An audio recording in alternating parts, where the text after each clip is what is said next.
Hello everyone, my name is Vivek. I am a software developer. I make videos about containers, Kubernetes, Go as a programming language, and sometimes about software engineering in general. So, if you like the kinds of videos that I've been making, maybe you should consider subscribing to the channel. In this particular video, we are going to talk about config maps and secret resources in Kubernetes. So, I already have a Kubernetes cluster, one node Kubernetes cluster up and running, and this is the cluster that we are going to use in this particular video. So if we talk about config map and secret resources, they are, as the name suggests, they are, or specifically config map is a Kubernetes resource or Kubernetes API object that can be used to store some configuration so that your application can use that configuration. And we would want our application to use some configuration to make it portable.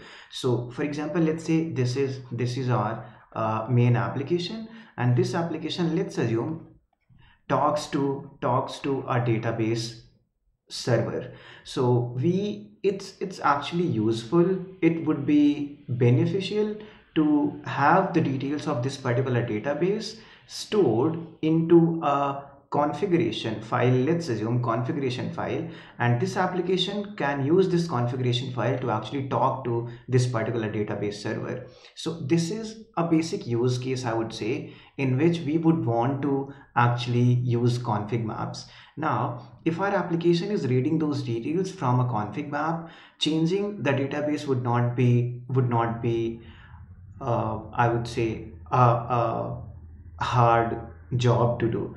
All we have to do is we will have to just change this config map to point to another database. So for example, let's say this particular database was running on a.b.c.d colon 3306, and this particular configuration has these details. Now if this application wants to talk to another database, let's assume this is the new database, all we have to do is we have to just change this particular configuration to point or to have details of this particular database. And since our application is using this configuration, our application would start talking to the another database. So this is some of the use cases in which we would actually like to use config maps to store configurations.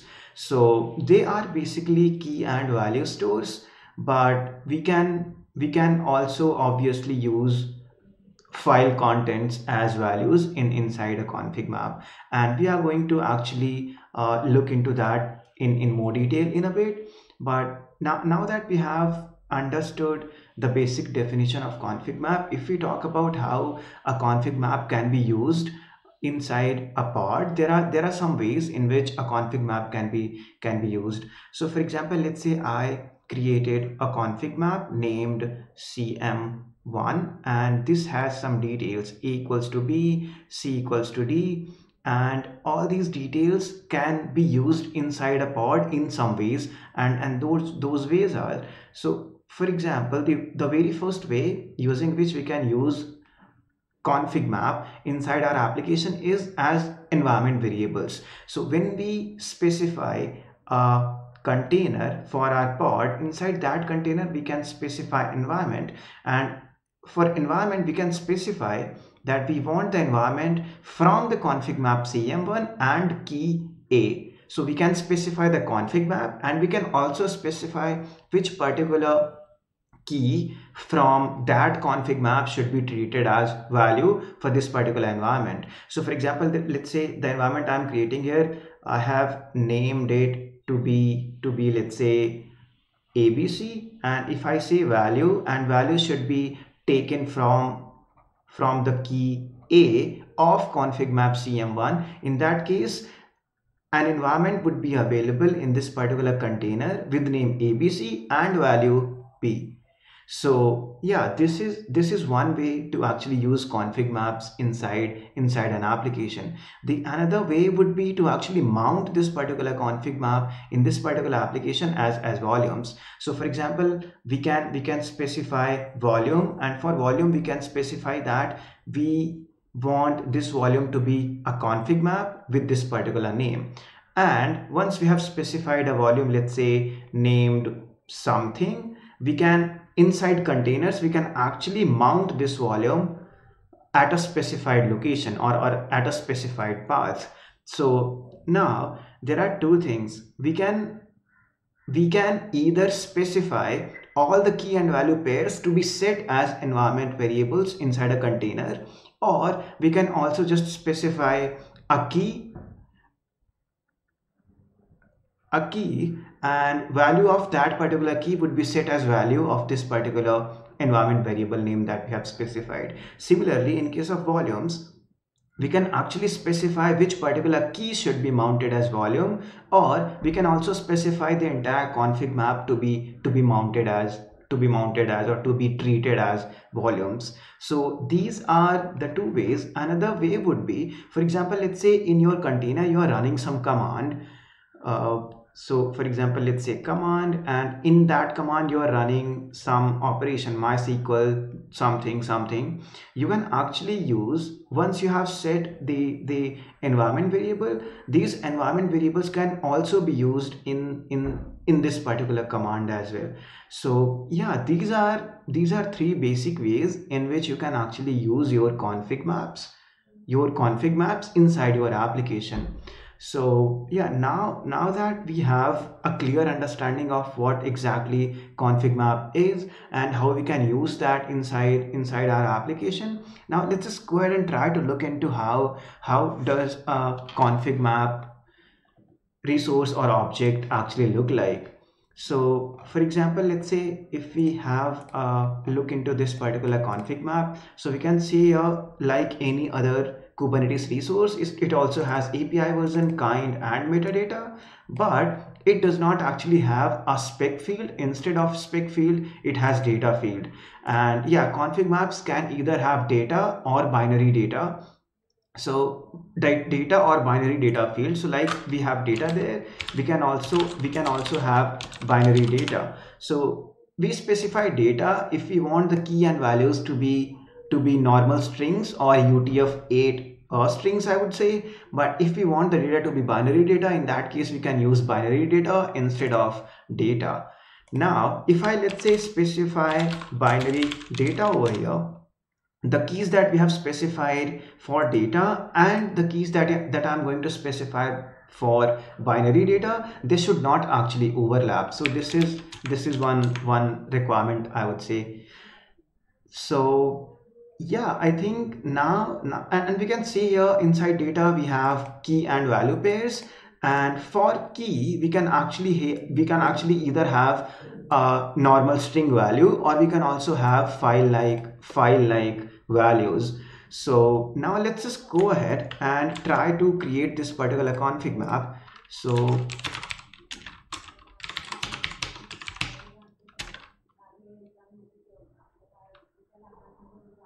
yeah, and once that config map has been created, we can actually try to get all the values from that config map, and we can see inside data we are actually able to see all the values. So UI, properties, file name, and things like that. Now if these values can, or if we want to use these values inside a particular application or inside a particular pod, this is how we can actually use those values. So we are going to look into two ways that we just discussed about. So if we remember here, one way was to set the values as environment variable, and another way was to mount them as volumes.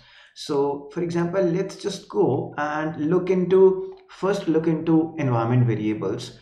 So we can see here, for this particular container we are setting environment variable. Name of that environment variable is player initial lives, and the value is coming from this particular config map and from that config map, value of this particular key. So if we look into this particular config map, in this particular config map we should have a key named player initial lives, and in this particular container demo, an environment variable would be set named player initial lives, and the value is going to be 3.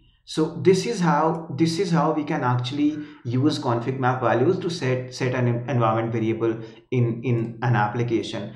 Now similarly, we are setting another environment variable here, and we are actually going to look into how we can have entire config map set as environment variables inside a container in a bit. Now that we have seen how we can set environment variables, let's look into how we can use volumes, config map as volumes. So while specifying, we know that in the pod spec we specify volumes, and for volumes I have named this particular volume to be config, and I'm specifying that the volume is going to be config map. In very naive terms, we can say that type of volume is config map, and name of config map is going to be game demo, and from that game demo, these are all the items that are going to be treated as volumes. So for example, first item is key game dot properties. So here we can see that in this particular config map we have a key named game dot properties, and this particular game dot properties key is being used will be used as volume and would be mounted at this particular path game dot properties. Now we are actually trying to mount two keys here. We have specified two items, key game dot properties and the other key user interface dot properties. Now if we want to mount, or if we want to treat an entire config map as volume, all we have to do is we don't actually have to specify any items, and the entire config map would be used as volume. We are going to look into that in a bit. So now that we have specified volume, to actually mount this volume inside a container, this is the syntax that is going to be used. So volume mounts, and we want to mount this particular volume named config, and we want to mount that inside /config path. So value for this particular key in config map is going to be mounted at /config /game.properties, because we have specified the path to be game.properties. Similarly, value of this particular key is going to be mounted as a volume at path /config /user interface dot properties inside the container. So let's just go ahead and try to create this particular pod. So pod.yaml, and we would just watch for this particular pod to be up and running, and as soon as this particular pod is up and running, we would exec into that pod to actually make sure that the environment variables have been set and the volume has been mounted. So, and now if I just go ahead and print all the environments and grep the ones that we have set, so player initial lives,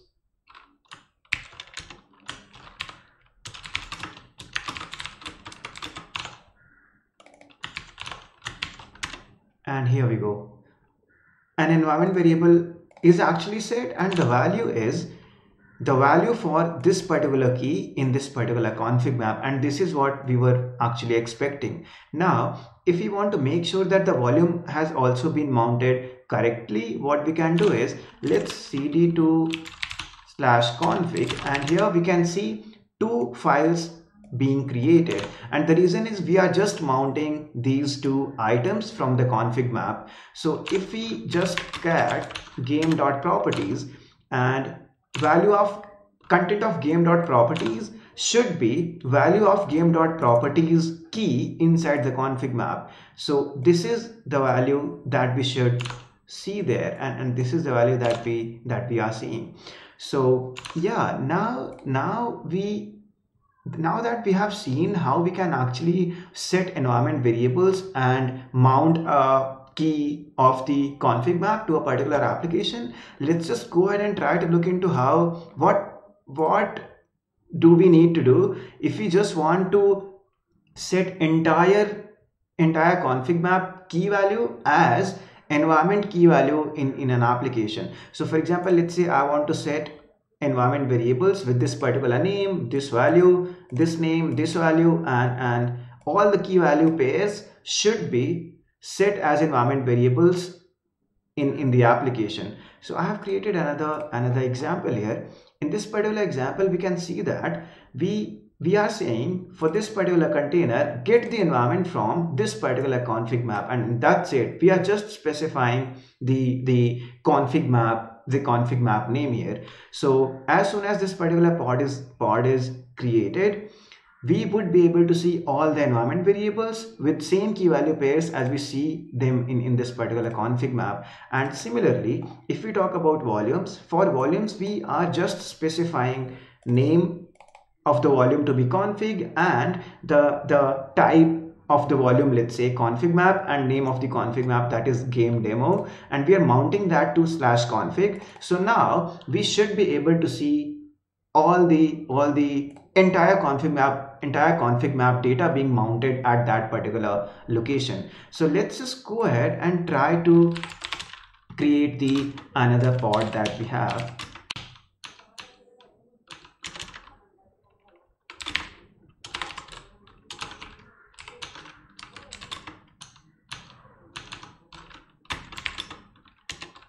Okay, now if I say environment and then I grep for, let's assume game.properties, we should be able to see things. So here we can see that for game.properties, this entire value has been set as value of this particular environment name.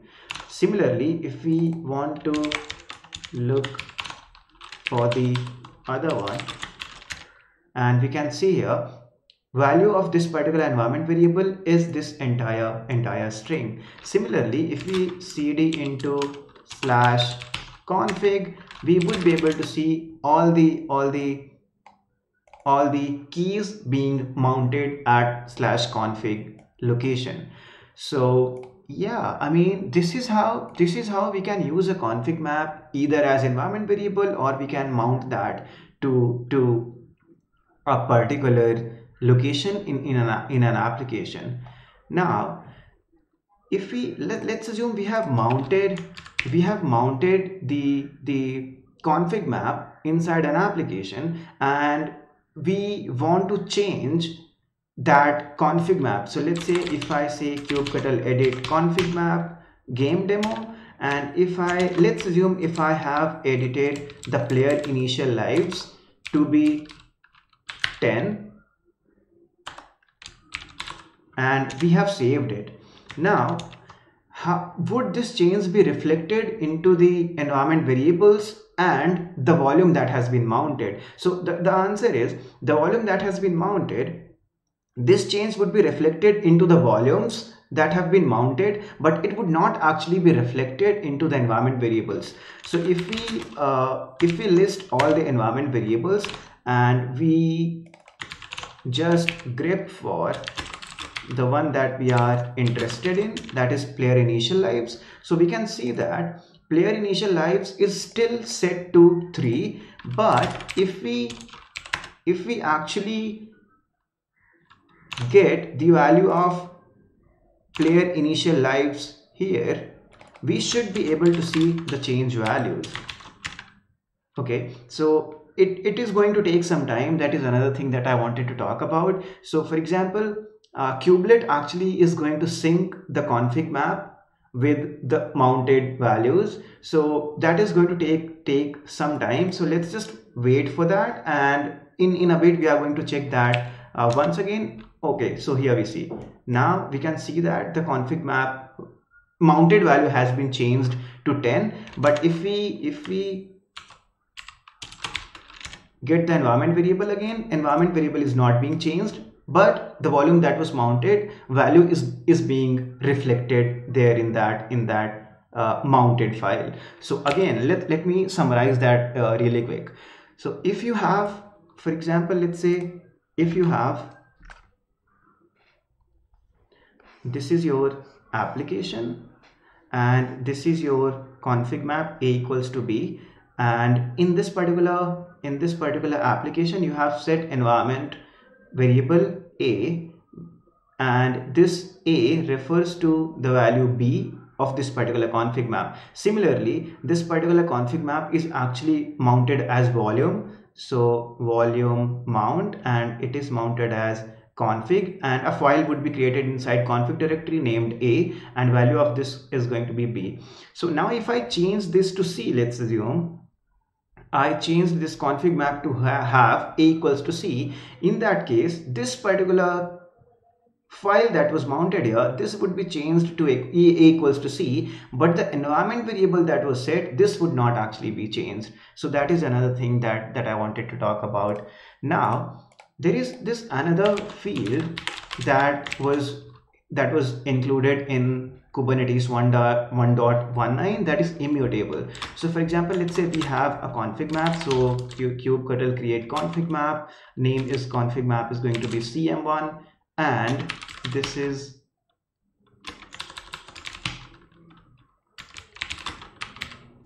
I want to get it created from literal values, key values strings. Name equals to Vivek, and I don't actually want to create it. Let's just generate the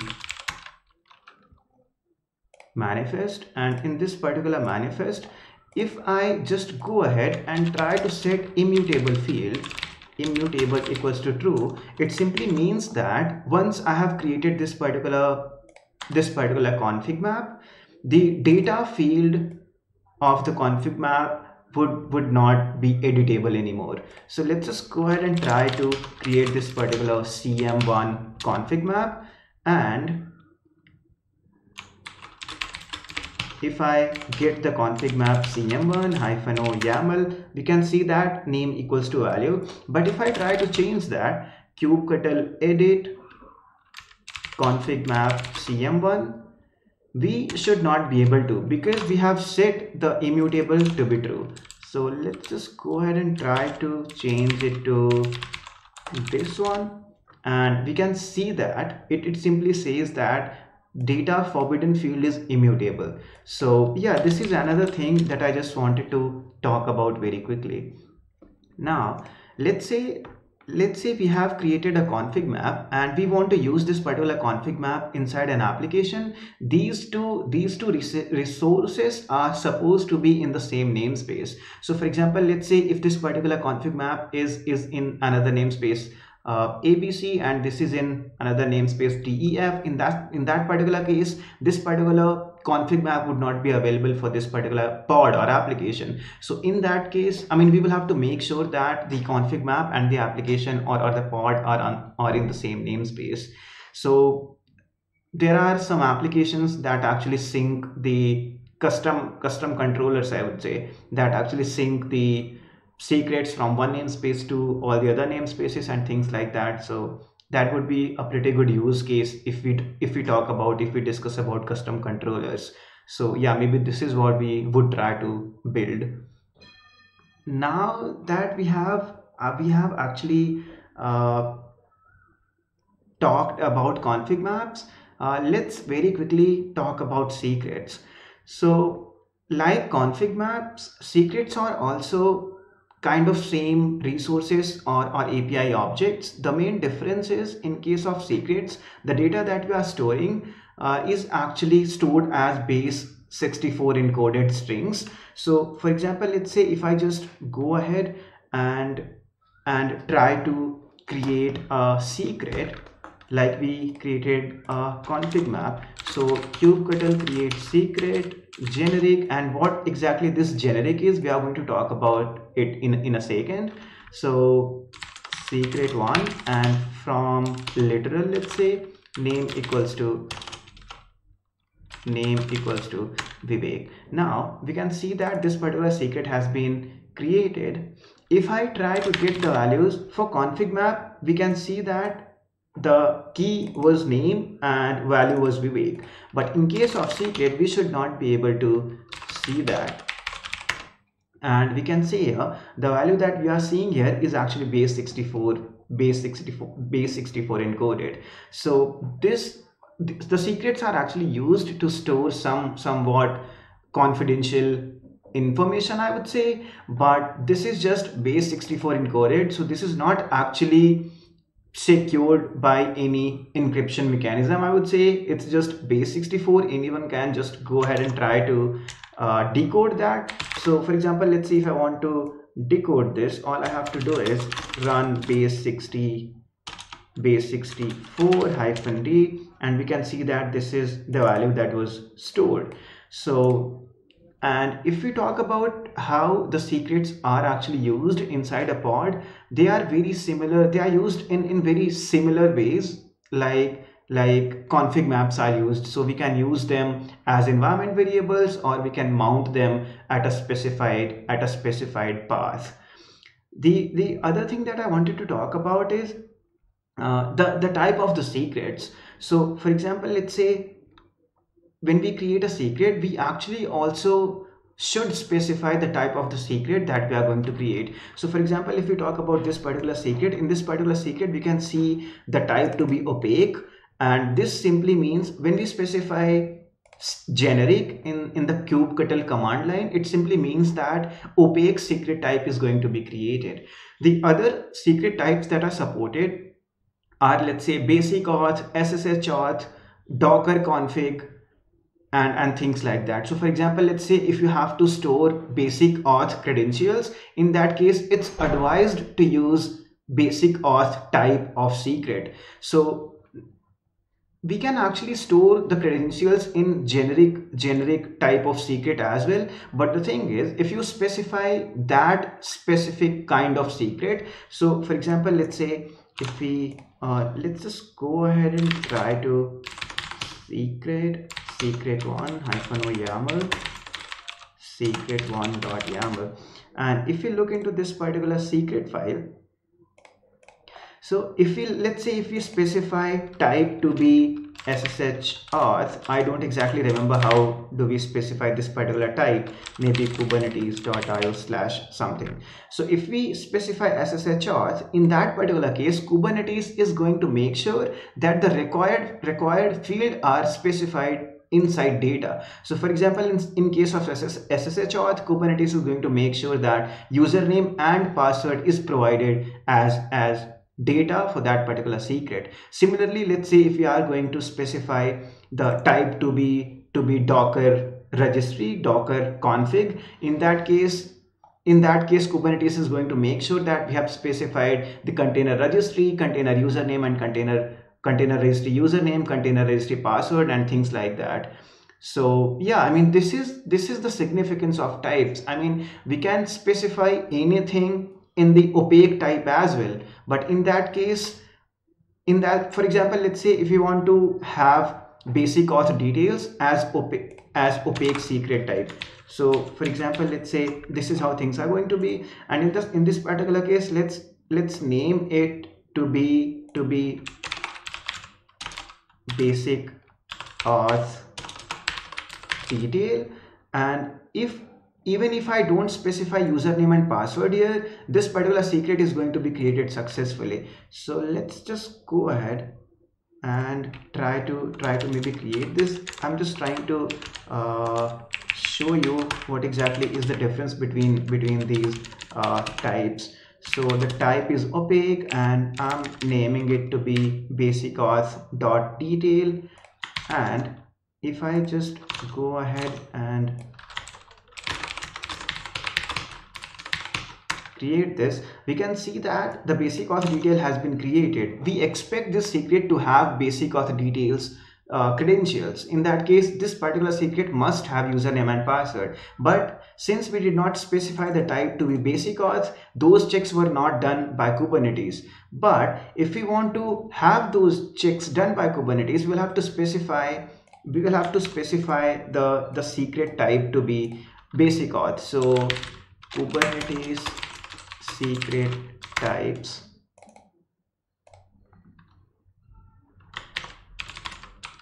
Okay, so if I specify basic auth here, in that case, now what I'm assuming is this particular secret would not be created because we have specified the type to be basic auth, but we are not specifying username and password. So let's just go ahead and try to create the same secret once again, and here we go. Since we are not specifying username and password, it simply means that this particular secret is not valid. Similarly, if we say this particular secret is Docker is of type, let's say Docker config JSON, in that case we will have to, or Kubernetes will make sure that correct values are provided inside data for that particular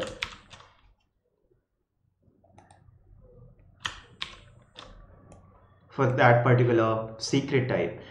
So yeah, I think this is what I wanted to talk about secrets. There is this another special kind of secret, that is,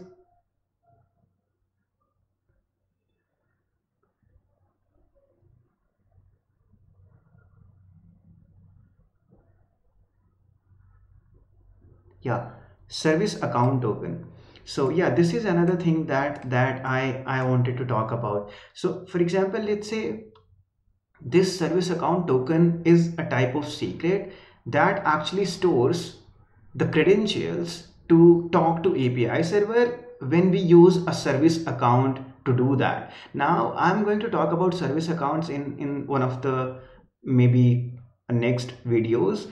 But whenever we create a namespace, so for example, let's say if we create a new namespace, create ns, test ns, a secret would automatically be created. A secret and a service account would automatically be created in this particular namespace. So if I say get secrets from an namespace test ns, we can see that this particular secret has been created and the type is service account token. And if I try to get the details about this particular secret, we should be able to see that this particular secret actually stores